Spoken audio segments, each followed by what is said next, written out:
Beautiful. Where's my pen? I need my pen. We gotta write that down. And I'm gonna tell you what IO stands for. That's how you spell it. IAO. Remember that. Okay. It stands for improvise, adapt, and overcome. Yes. And that's what you have to do in every situation. Because guess what? You will be in a, if you're not in a situation now, where you're in a struggle, where there's obstacles, it's coming. And that's okay. You just yell IO when you're in that situation. And you'll never have to worry. Because you know that there's always a way. Every struggle creates an opportunity to win. Yes. I love to win. Who likes to win? All right. I love to win. My talk, where's the eraser? Oh, no eraser, okay. Paper My towel. talk is called The Money Matrix. IO. IO. Now, why did I choose The Matrix? Has everyone here seen the movie The Matrix? Uh-oh. Yeah. Raise your hand if you've seen the movie The Matrix. All right. The Matrix is actually a true story. There are lots of people living in the Matrix and they don't even know it. Wow. That's what's society. If you don't believe me, you guys are in New York City, just get on the train any Monday morning at about between 8 o'clock and 9 o'clock and just look at everybody. They're in a trance. Going to work, getting on the train. No one's talking to each other. They're in a they are in the Matrix. And they do this day after day after day after day until they die. And they never look back to see, what am I doing? Why am I doing this? They're in the Matrix. So what I have for you today is, first thing I want you to do is buckle up your seatbelts. Got your seatbelts on? Oh, yes. We're getting ready to go for a ride. I'm a pilot. So you know, we're gonna do some maneuvers, we're gonna go upside down, and I want everyone to be ready. Got your seatbelts on? I got my 4-point harness on. There you That go. one. Next thing I want you to know, I got 2 pills for you. I got a red pill and a blue pill. Oh boy. All right? Now, if you take the red pill, I'm gonna open your eyes to what the real deal is. You take the blue pill, you stay the way, business as usual. Leave here and go home and keep doing what you're doing. Who wants the red pill? Raise your hand. All right, one guy, there it is. Okay, I was gonna bring the blue pill, I didn't wanna do that. Everyone, now take that pill and swallow it. It's on. You ready? Yes. Okay. Now, what was that movie about? It was about people being trapped in a simulated computer program, right? The thing about being trapped is you don't know that you're trapped, right? Isn't that the worst possible scenario? Yes. Is not to know what you don't know. That's the worst. You no longer have that excuse. I just took it away from you. Okay? So now you know what you didn't know. You know that the population is broken up. Everyone ever heard the 80-20 rule? Yes. What's the 80-20 rule say? 20% of the people do 80% of the work, 80% of the people do, right, basically nothing. Okay? And then at 20, we have 17 and 3. Okay, so now, 80%, they're in the Matrix and have no idea, and they're going to stay there. Unless somebody gives them a red pill. So I'm going to give you some pills, so you can take home today, start giving people some red pills. That's right. 20%, they got a clue. How do we know they got a clue? Because they're doing something. All right? And of that 20%, you got the 3%. You know who the 3% are? Neo. Neo can fly, right? He didn't know it. He didn't know he was the chosen one, but he was. He was the one. Morpheus told him, you're the one. It's not, can't be the one. No, you're the one. Guess what? Each one of you in here, you're the one. All right. You're the Neos. You're the 3%. Because you know what? 80% don't even know this is going on right now. Come on. Okay? 20%, you know, they make the appointment to come, but the 3% show up. See, some people make the appointment to go, to do what they want to do, but only 3% show up. What if the 20% showed up, there would be a lot more people in this room, right? Yep. No, the 3% are here. And who's here is supposed to be here. Now, let's talk about, where's my eraser again? I'm sorry. We know all of this has to do with mindset. We've talked about mindset a couple times today, right? What would make a crazy person rush into a million people shooting at them with a rifle and, you know, Hoorah! Right, that's what they train us to do. You know, they call it brainwashing. Right? It's not brainwashing. Well, you only wash something when you're dirty, right? So you have to be washed. Wash your brains is not a bad thing. But that's what we do. They teach us to do. Just go, keep going. They used to tell us the bullets will fly on you, through you, over you. And if they kill you, that is the ultimate, because now you get to stand guard in heaven. Now you get that story, you're like, man, this is all right. There's no way to lose. And then you get that IO mentality. Okay? Now, mindset. There's basically two decisions. There's two things you think about, and you make all your decisions based on these two things. Okay? I'm going to draw a little table here. Okay, on the left side, I'm going to write the word faith and prosperity. I'm just going to, got that? Faith and prosperity. On the other side, I'm going to write fear and poverty. See how that works? Fear brings poverty. Not just money poverty, relationship poverty, everything poverty. Fear is a killer, okay? And when you have to make a decision on something from this day on, I want you to ask yourself the question, am I making this decision based on faith and prosperity, or am I making it based on fear and poverty? Okay, so let's review a few words. On the faith side, we have something called trust. Trust in what? Trust in yourself. Trust in other people. Faith says trust. Fear says doubt. Okay? Whenever you think doubt, you're thinking fear. Faith says freedom. Fear says slavery. People say slavery's over. No, it's not. No, it's strong. It's strong and it's growing. Slavery's not over because you're a slave to your mind, part of being part of the matrix. Remember, they were all slaves. They were all encapsulated in this thing they couldn't get out of. Not only couldn't they get out of it, they didn't even know. See, they were not unplugged. So you got to get unplugged. How do you get unplugged? You got to cut yourself off. How do you cut yourself off? You have to stop listening to all the nonsense. I don't listen to news. If there's something I need to know, I'm going to hear about it. I'm going to hear about it. Somebody's going to let me know. But I'm not going to sit there and put on Channel 2 News and listen to what's going on, all the killings and all that stuff. I just don't do that. I cut that off. I don't want to be a slave. Okay? Here's another big one on the faith side. Responsibility.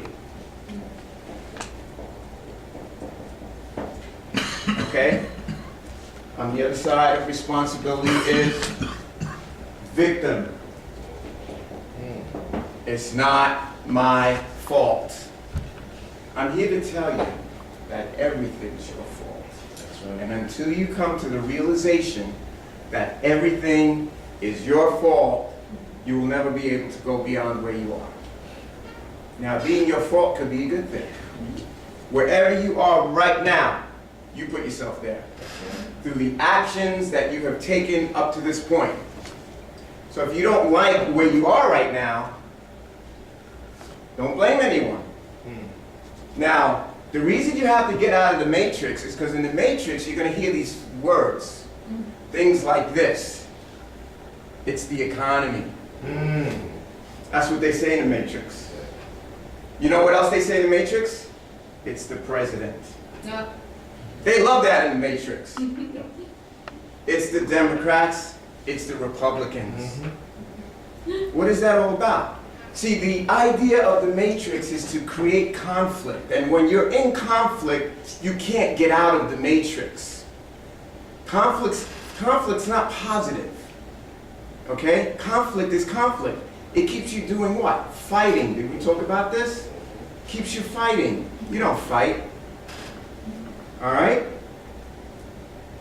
Lastly, on the faith side, we like this word called abundance. And on the fear side, they like this word called lack. There's not enough. Now look at these two sides. Nice words, right? Trust, freedom, responsibility, abundance. That gets me excited. Yes. I mean, I get excited when I look at that. Now look at this. Doubt, slavery, victim, lack. I want to kill myself. So the thing is, we have to take our minds and adjust them to look at this side at all times, no matter what, and understanding that everything that happens to you is good. Even when it's bad, even when it appears bad. See, because that means there's a lesson in there for you to learn. And if you're one of these people that the same thing keeps happening over and over and over again, you know what that means? You're not learning the lesson. The universe is going to keep throwing it at you, keep throwing it at you, keep throwing it at you. I'm broke, I'm broke, I'm broke. You didn't figure it out. You didn't figure it out. Stop what you're doing. Look over here and how are you thinking? Okay? You know the greatest two words are that you can say? Moses, when he spoke to God at the mountain, God said, go set my people free. Isn't that what he said? He's telling us that now. Moses said, who am I going to tell them set me? What did God say? I am. That's it. Strongest two words in the vocabulary. I am. Unfortunately, I am works in every situation. That's right. I am broke brings you brokenness. I am wealthy brings you wealth. Not in the way you might be thinking. Okay? But before you can have anything, you know the rules. You have to be before you can do, and then when you do, you can have. People think about it backwards. They go, have, do, be. They say, if I hit lotto, I will have money to give away and help the poor. Crock of nonsense. Okay? That's why people that hit lotto end up broke. Because I can give you $1 billion tomorrow. But if you're still going to be what you've always been, you're always going to have what you always had. It's a magnet, that polarity thing. It's what you're going to attract back into your life. Okay? So you have to be before you can do, and you got to do before you can have. So in the animal kingdom, animals have no problems with this. They understand this. They're not as sophisticated. Now I think of everything in, Marines, air, sea, and land. Right? That's what we do. Army does land, Navy does sea, and the Air Force does the air. We do it all. That's why we're the Marines. Okay? When I think of air, who do I think of? There's birds in the sky. You know I like to fly. But you know what's my favorite bird? The eagle. Why? They're on top. Majestic. Where do the eagles park and have their babies? Up in the mountain, you can't even get up there. They are way too high. You can't even see them. You can't even talk to them. Why? Because they're eagles. They know who they are. Other birds look at eagles and say, wow, that's an eagle. An eagle doesn't say I'm a chicken. He doesn't go and hang out down at the bottom.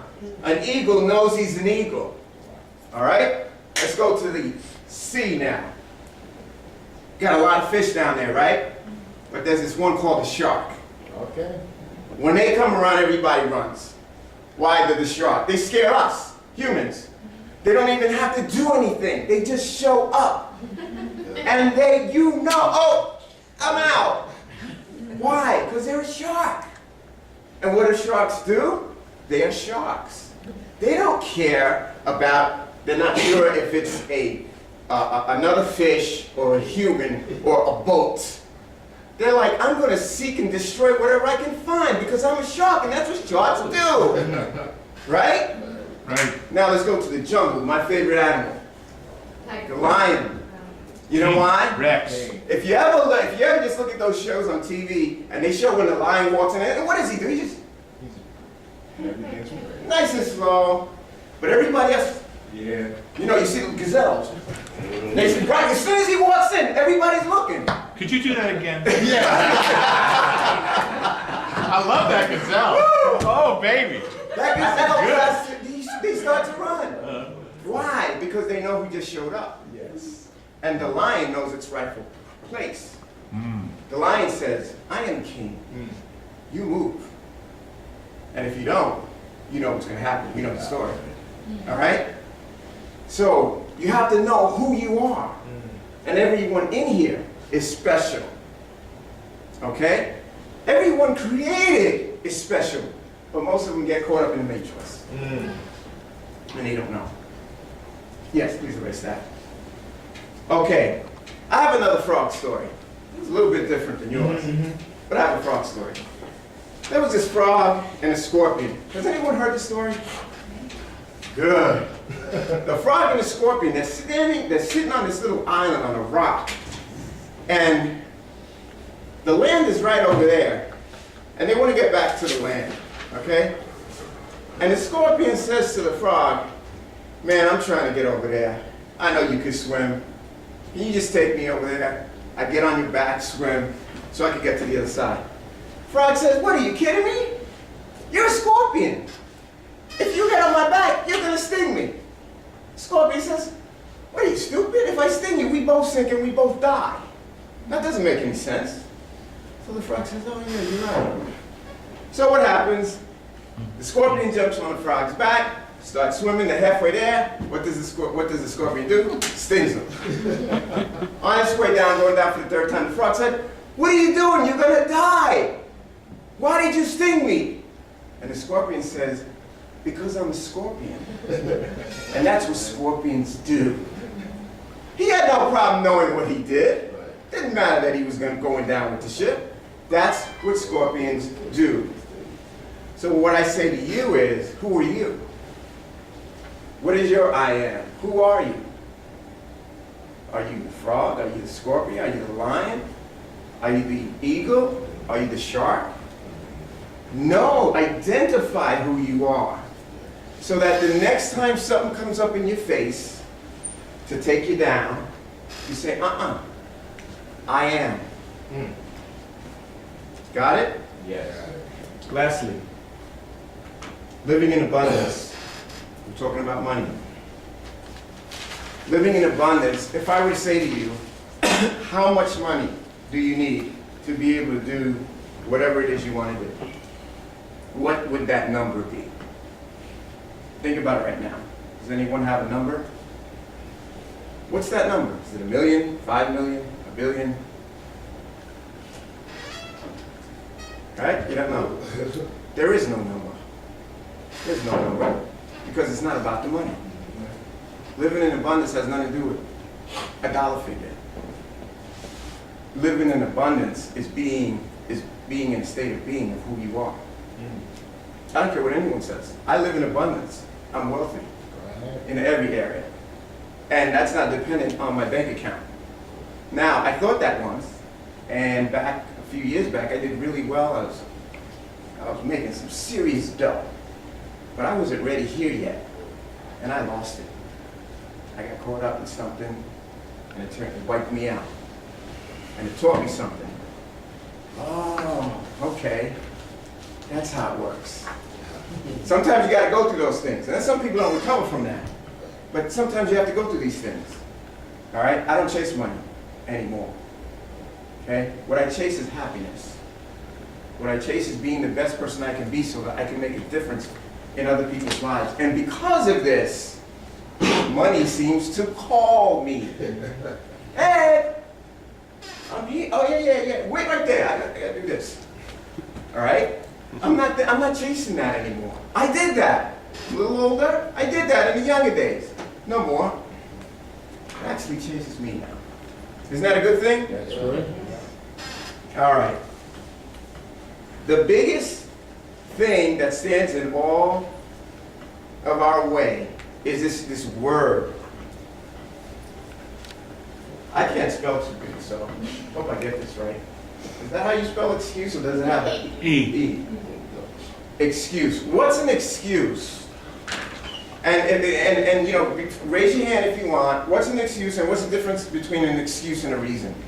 Anybody know? I heard that an excuse is the skin of a reason stuffed with a lie. Ah, see, I should have picture. You gotta go. I was gonna say it's rationalization. And why do we do that? To get out of something we don't want to do. And what side does that fall on? Fear. Fear side. Whenever you're making an excuse, ask yourself this question.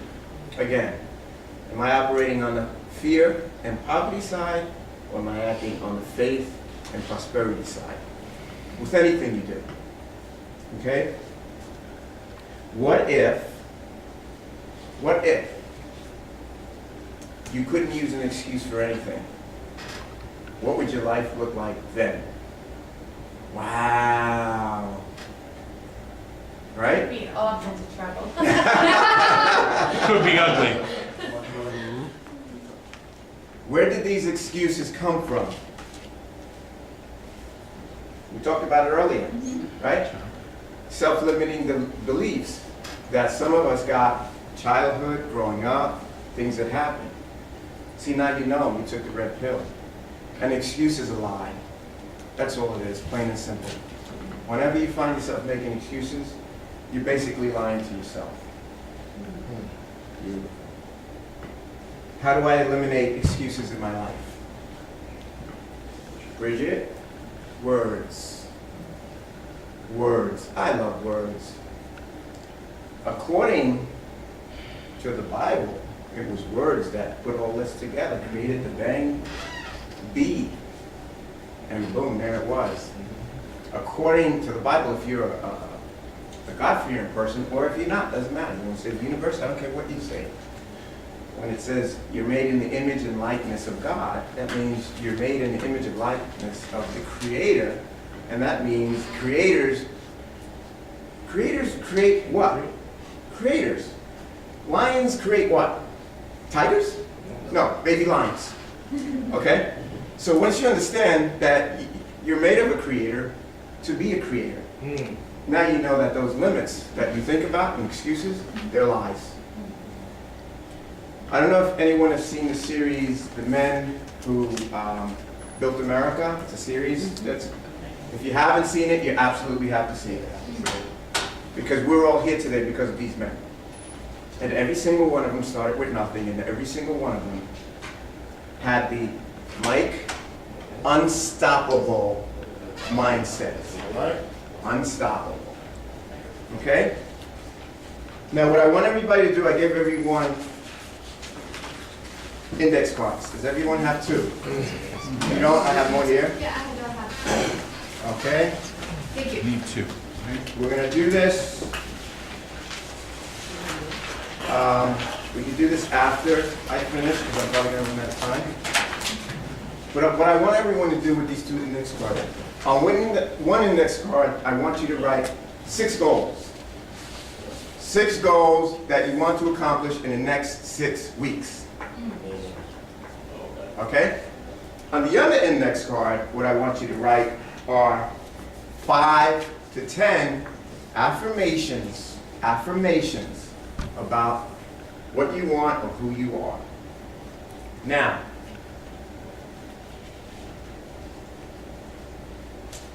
I'm going to give everyone an assignment, and if you do this, I promise you that at the end of 6 weeks, there will be a drastic change in your life. Whether you want it to be in your finances or your relationship, doesn't matter. It will be drastic, but it will require work. Okay? Because what I want you to do is when you write these affirmations and these goals, I want you to carry these 2 index cards for the next 6 weeks and read them every day, a minimum of 3 times a day. Now, if you don't know how to do your affirmations, they all start with I am or I have, all in the positive. Now, I'm gonna read you mine. I have 11. I'm going to read them to you just so you have an idea of what I say to myself each morning. Number 1, I am blessed and highly favored. Number 2, I am grateful for my family, friends, and all the people in my life. Number 3, my life is filled with abundance and prosperity. Number 4, I am healthy, fit, and always happy. Number 5, I am successful in business and in life. Number 6, I inspire and motivate. Number 7, I have an endless source of energy. Can you tell? Yeah. Number 8, I am tapped into unlimited source of possibilities. Number 9, I attract great people to my life. You're all in that one. All right. Number 10, I pursue my dreams with passion. Number 11, I am overflowing with God's love. Those are mine. That's what I carry around. I want you to create your own. 6 weeks, 3 times a day. I don't care what happens, what it looks like, what obstacles. You do it for 6 weeks, you're going to see a difference in your life. Did you know 6 weeks is not that long? And that's all you need to completely turn around your life. If you're in a rut, that's all you need. You can completely turn it around. And remember those words, I am. I am. Any questions? Hi, yo.